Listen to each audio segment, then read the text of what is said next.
The mob at the Capitol may have put national security secrets at risk.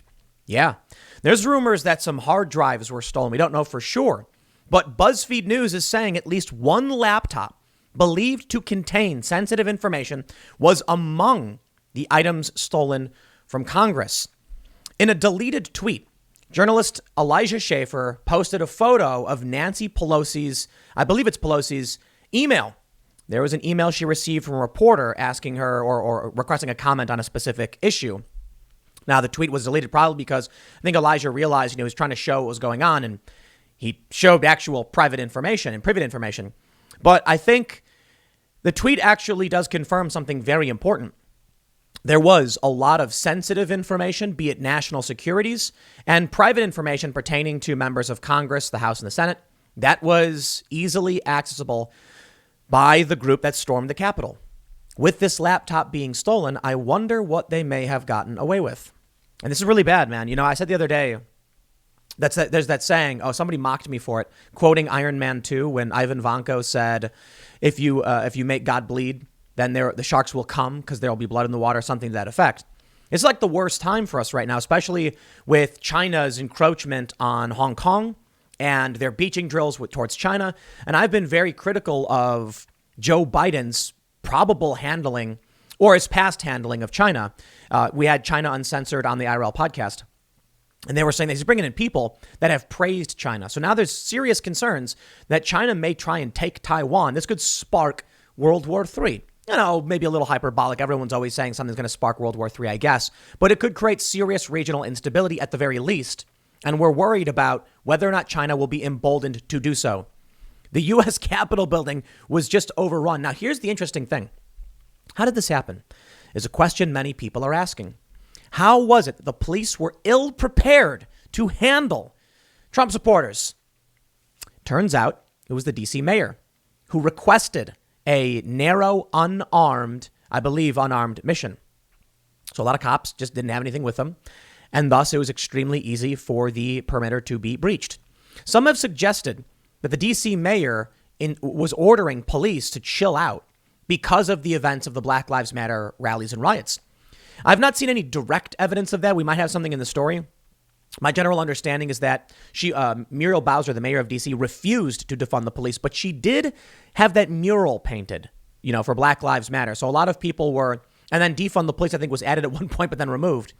So I'm not sure she's ever been adamantly supporting defund the police. In fact, there was one point in October where she was asking for $43 million in overtime payments for the police. But because we saw this very weak response, there are a lot of people who think that, they asked the question, why is it that during the Black Lives Matter riots, there was this massive police presence, and how come now there were none? This is the perfect example of the problem of the woke ideology.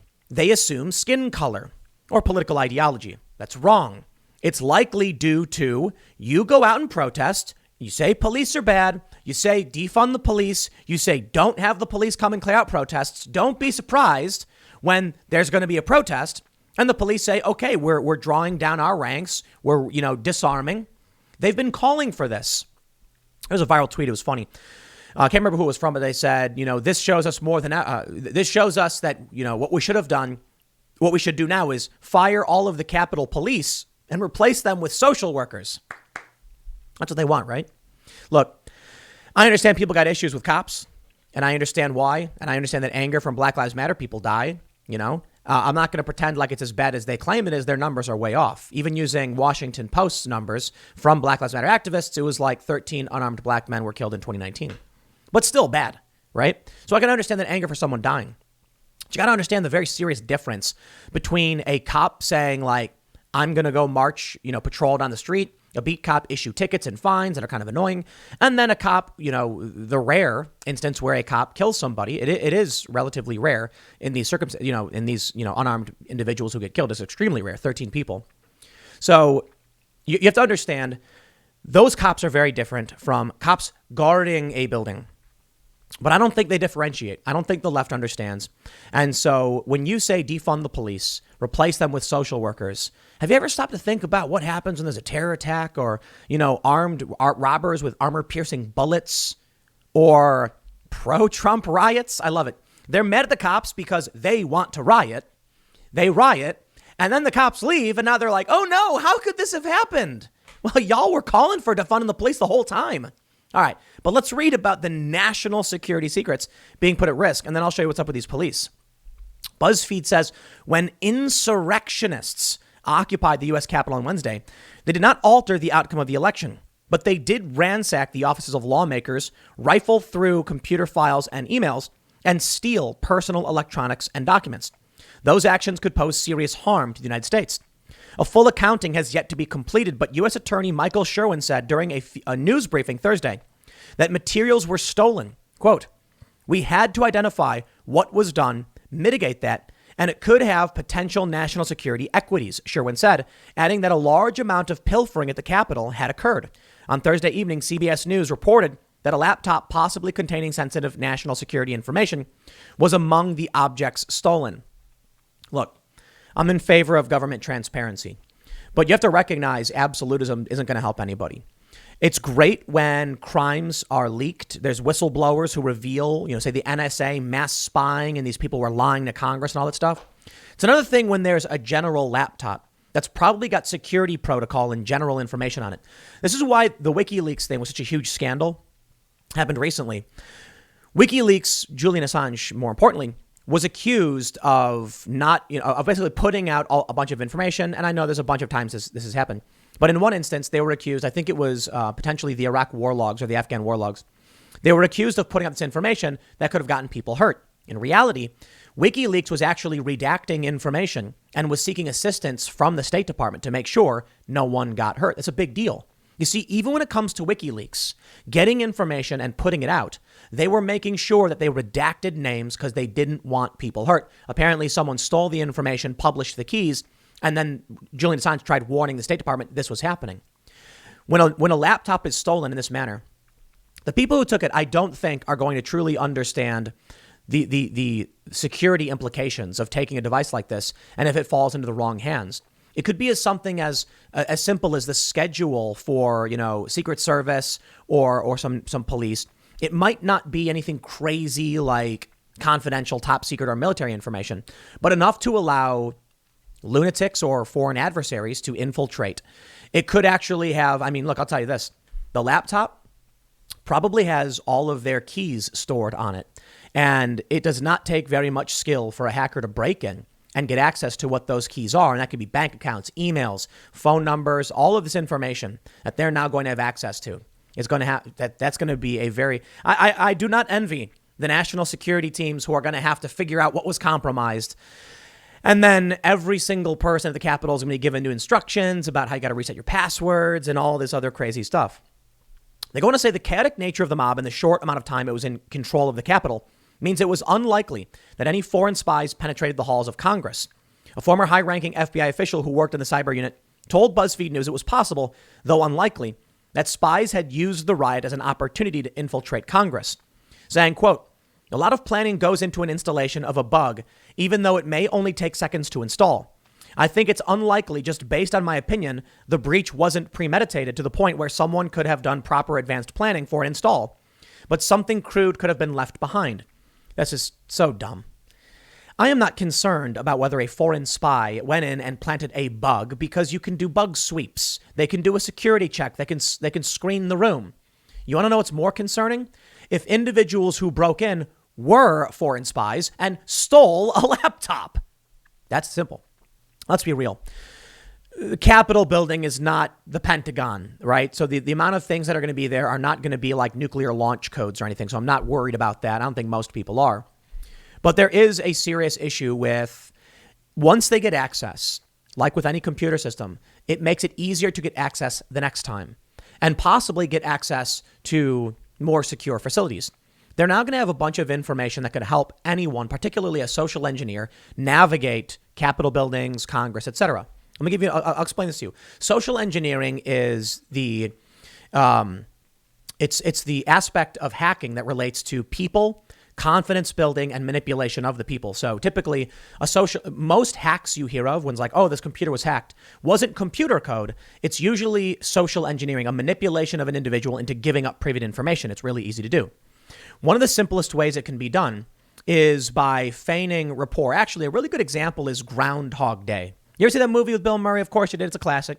And Bill Murray goes up to, so the movie is about, I can't believe I'm describing what Groundhog Day is about, but I'm sure you know, a guy who keeps waking up and it's Groundhog Day over and over and over again. So on one of the days, he walks up to a woman. He says, "What's your name? Where'd you go to high school? What was your science teacher's name? Thank you, bye." And she's all confused, like, huh? The next day, when the day loops back to around, he goes, "Hey, it's you. I went to school with you. We had the same teacher, right?" The woman then immediately trusts him. "Oh, wow, someone I knew from high school. I can't remember who it is." That's social engineering. I mean, the movie's a bit silly, but that's social engineering. So what you get now is, check this out. Some foreign adversary gets this laptop. They open it up and they see an email. You know, it's an email to Nancy Pelosi. And it says, "Hey, this is John. I'm going to be coming with Bill tomorrow for the meeting. Hope all is well. Hope Sally and, Derek are having a good time with their new dog Muffins." That information is key. Because what happens next is some guy shows up and says, "Hey, it's Bill. I was supposed to come with John. I'm a little bit early." And, "Oh, that's right. The email from Bill. That's right. Yeah. How we were talking about Muffins, the dog." And they'll go, "Oh, of course." That kind of information allows you trust and access. Then the person could get in and do whatever. More importantly, they could send an email spoofing it, pretending to be someone now that they have access to all this information, saying something to manipulate someone into doing something, opening a door, giving them access to a computer modem or whatever. It's a serious security breach. And look, outside of the fact that they took a laptop, it's beyond a cybersecurity breach. It was a physical security breach. Check this out. This is what we have from The Guardian, some of the latest breaking news. Police chief and 2 security officials resign over Capitol assault. So we have Steve Sund and the House and Senate Sergeant at Arms quit after criticism of bungled policing efforts. They say the head of the U.S. Capitol Police and 2 other senior security officials are resigning amid mounting criticism of the bungled police response to the assault on Capitol Hill by a violent mob of Trump supporters. Stephen Sund's resignation will be effective from January 16th and follows calls by the House Speaker, Nancy Pelosi, and other senior figures for heads to roll. "There was a failure of leadership at the top." No, Nancy Pelosi, no, you are wrong. My friends, we now have confirmation from the Washington Post, if you choose to trust them, because I usually don't, that this, but look, you know what I say this? If Washington Post is going to criticize the left, well, I can only assume that's true, right? Because they usually defend the left. Here it is. Pentagon placed limits on D.C. Guard ahead of pro-Trump protests due to narrow mission. They say the Pentagon placed tight limits on the D.C. National Guard ahead of pro-Trump protests this week, trying to ensure the use of military force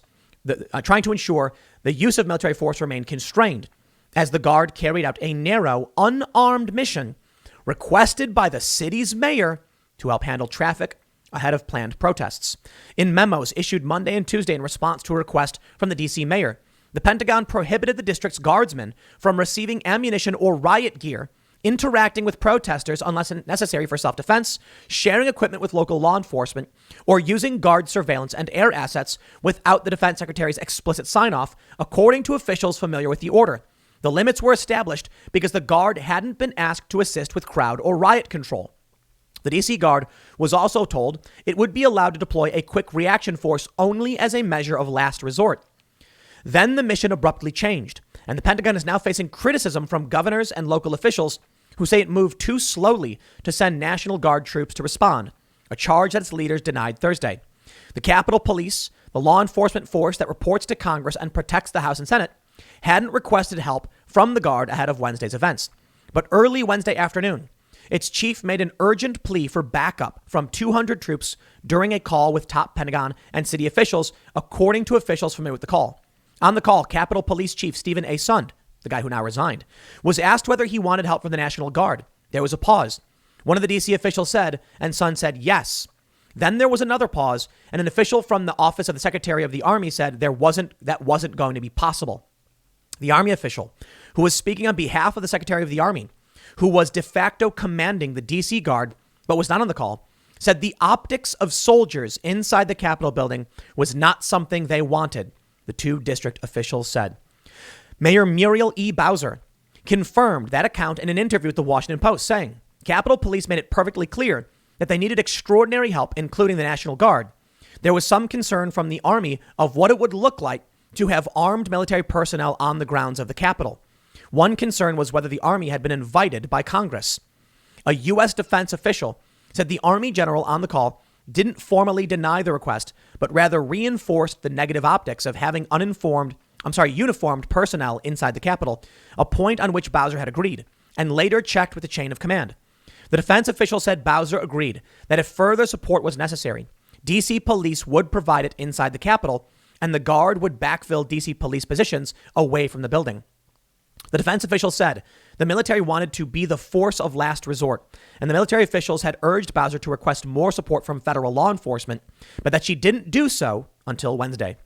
Muriel Bowser requested limited and narrow, unarmed enforcement, and that she waited until the last minute. Why? I don't know. Could it be that she painted a big old Black Lives Matter mural? She's resisted the defund the police thing and said, no way. And she's asked for more money for cops. I'm sure the conspiracy theorists are already coming out saying they think she let this happen to smear Trump supporters. My friends, that would only be possible if Trump was a bumbling buffoon who slipped on a banana peel and fell down. And it appears to be that Trump walked into a trap. Not so much that I believe is a grand conspiracy. I think it's likely that Muriel Bowser was seriously concerned about the events that happened in this year. And so she said, the last thing we want is escalation. No, seriously, I think she probably realized we've got a tense situation. We don't need an excuse for Trump supporters to actually react negatively by seeing walls of riot cops and, don't give them a reason to do it. Mike Pence made the ridiculous mistake of issuing a letter saying that he wasn't going to support the president. He didn't need to do that. That's weird. I think what ended up happening was a failure across the board, an inability of these individuals to understand what's going on and why it's happening.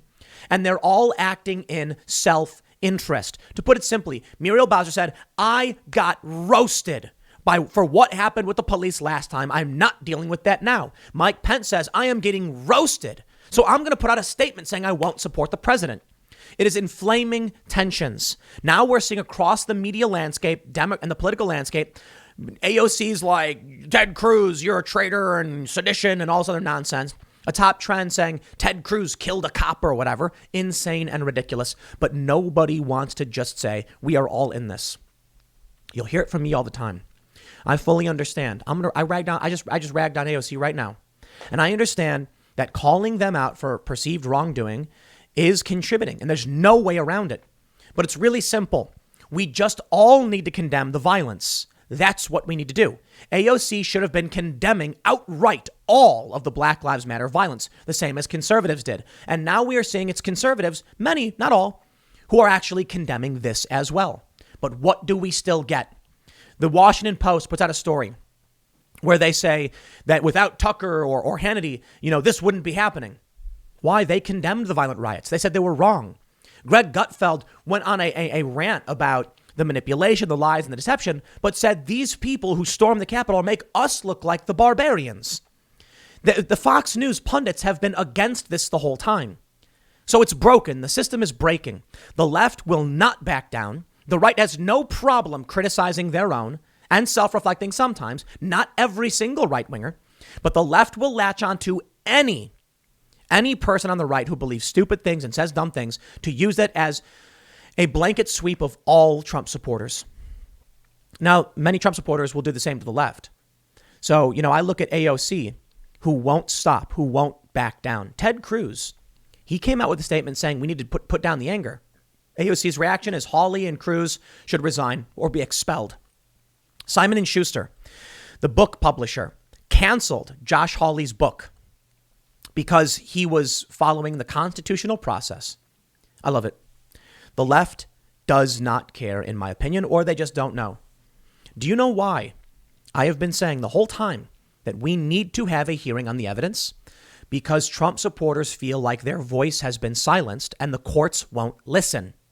Josh Hawley said, okay, let's get the evidence to the floor and have people hear it. The likely outcome was going to be Joe Biden's certification. We all knew it, but they didn't let it happen. Mike Pence, in my opinion, cowardly and desperate to prevent people coming after him, issued a letter saying, I will not be supporting the president. Or more importantly, I don't have the power to support the president, so I'll just follow the Constitution. And that's fine. But you have to understand optics do matter. When they say they wouldn't send in the army into the Capitol because of what it might look like, that's not a bad reason, to be honest. We needed federal law enforcement in the Capitol. Posse comitatus. The army's not supposed to be going in. The National Guard should have been better equipped, but I don't think Muriel Bowser wanted to accept responsibility for what might happen. And now she won't. It's the police who have resigned when they were the ones who were told what to do. Isn't it amazing how that works? It's a cop who got killed. It's a woman, Ashley Babbitt, who got killed by Capitol Police. It's a failure across the board, and this is what we're suffering through right now in this country. It is all entirely and completely self-interest from every single person. Okay, not every single person. There's a handful of people who care about others, who are fighting the good fight, but for the most part, it's what do I have to say to hold on to my assets and keep my neck clear from what's going on. That's what you'll get. You'll get the mayor being like, I'm not going to be the one to call this in. Could you imagine what would happen if she's thinking to herself, I call in these riot cops and then they start clashing with Trump supporters? Not going to happen. Not going to be my fault. Then the Trump supporters break through the door, get in the building. It hurts everyone. It helps no one. People lose their lives. And then Muriel Bowser can pass the buck off to the police and say, don't look at me. Well, here we are looking at you because it was you who made the call. You know what, man? The only thing I can end off this segment with is by saying escalation is happening. Because nobody wants to be the one to say, let's all recognize our own faults in this. AOC demands Ted Cruz self-reflect. The dude literally said, let's all simmer down and put aside the anger. And you come out with finger pointing and accusations. I'm not seeing, for the most part, Democrats wanting to reconcile. The truth is, I don't see a whole lot of Republicans either, but there are some. And that's the point. When you look at who voted for the omnibus, even though almost everyone hated it, it was 56 Republicans, and I think it was 2 Democrats. Maybe it was 6 Democrats. I don't know. The point is, AOC complains about it, falls in line. Ted Cruz complains about it and says no to the omnibus. The Democrats just play the game. Some Republicans stand up on principle, but most Republicans play the game too. And that's going to lead to escalation. I'll leave it there. Next segment's coming up at 4 p.m. over at youtube.com/Timcast. Thanks for hanging out, and I will see you all then.